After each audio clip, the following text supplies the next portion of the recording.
மையல் திரை விமர்சனம்.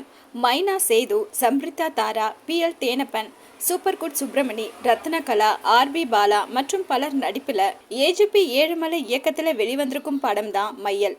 படம் எப்படி இருக்கு வாங்க பார்க்கலாம். இரவு நேரத்தில் ஆடு திருடி விற்று பிழப்பை நடத்தும் சேது ஒரு கிராமத்தில் ஆட்டை திருடும் போது கிராம மக்கள் துரத்துகின்றனர். அவர்களுக்கு பயந்து ஒரு கிணற்றுக்குள் குதித்து விடுகிறார். அன்று இரவு அதே ஊரில் உள்ள PL தேனப்பன் சொத்துக்கு ஆசைப்பட்டு வாரிசு இல்லாத தன் சொந்த சித்தப்பாவை அடியாட்களை வைத்து கொலை செய்கிறார். இதனைத் தொடர்ந்து அந்த கொலை வழக்கு மற்றும் ஆடு திருடு போன வழக்கு இரண்டையும் இன்ஸ்பெக்டர் RB பாலா விசாரிக்கிறார். இந்த நிலையில கிராம மக்களால் ஒதுக்கப்பட்டு காட்டில் வாழும் மந்திர கிழவி ரத்னகலாவின் பேத்தி சம்ரிதா தாரா கிணற்றில் இருந்த சேதுவை காப்பாற்றி தன் வீட்டில் அடைக்கலம் கொடுக்கிறார். அதோடு சேதுவை கண்டதும் சம்ரிதா தாரா காதல் கொள்ள இருவரின் காதலுக்கு அவரது பாட்டி எதிர்ப்பு தெரிவிக்கிறார். அந்த ஊரில் பிரச்சனை குறைந்ததும் சேதுவை அவரது சொந்த ஊருக்கு அவரது பாட்டி வழி அனுப்பி வைக்கிறார். இதனால் சம்ரிதா தாரா சேதுவை பிரிந்த ஏக்கத்தில் தவிக்கிறார்.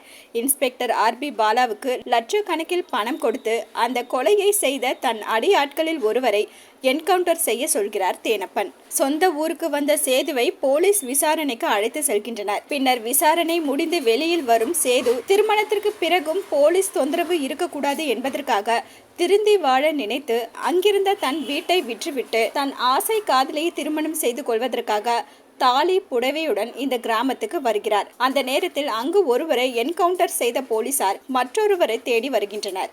இதனால் சந்தேகத்தின் பேரில் கொலையாளியாக சேது கைதாகிறார். அதன் பிறகு என்ன நடந்தது? போலீசிலிருந்து சேது விடுதலை ஆனாரா?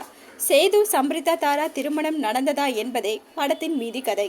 மைனா படத்தில் போலீஸாக மிரட்டலாக நடிப்பை கொடுத்த சேது இதில் தன் கதாபாத்திரத்தை உணர்ந்து சிறப்பாக நடித்துள்ளார். ஹீரோயினாக நடித்துள்ள சம்ரிதா தாரா அழகிலும் நடிப்பிலும் கவனம் பெறுகிறார். ஆடு திருடும் ஒருவனது வாழ்க்கையில் ஏற்படும் காதல் மற்றும் மோதல் சம்பவங்களை மையமாக கொண்டு இந்த மையலை இயக்குனர் ஏழுமலை கொடுத்திருக்கிறார். இருப்பினும் திரைக்கதையை ஜெயமோகன் இன்னும் கொஞ்சம் சுவாரஸ்யப்படுத்தி எழுதியிருக்கலாம். அதுபோல ஏழுமலையும் தன் பங்கிற்கு இன்னும் கொஞ்சம் உயிரோட்டமாக படத்தை இயக்கி இருக்கலாம். மொத்தத்துல மையல் கைகூடவில்லை.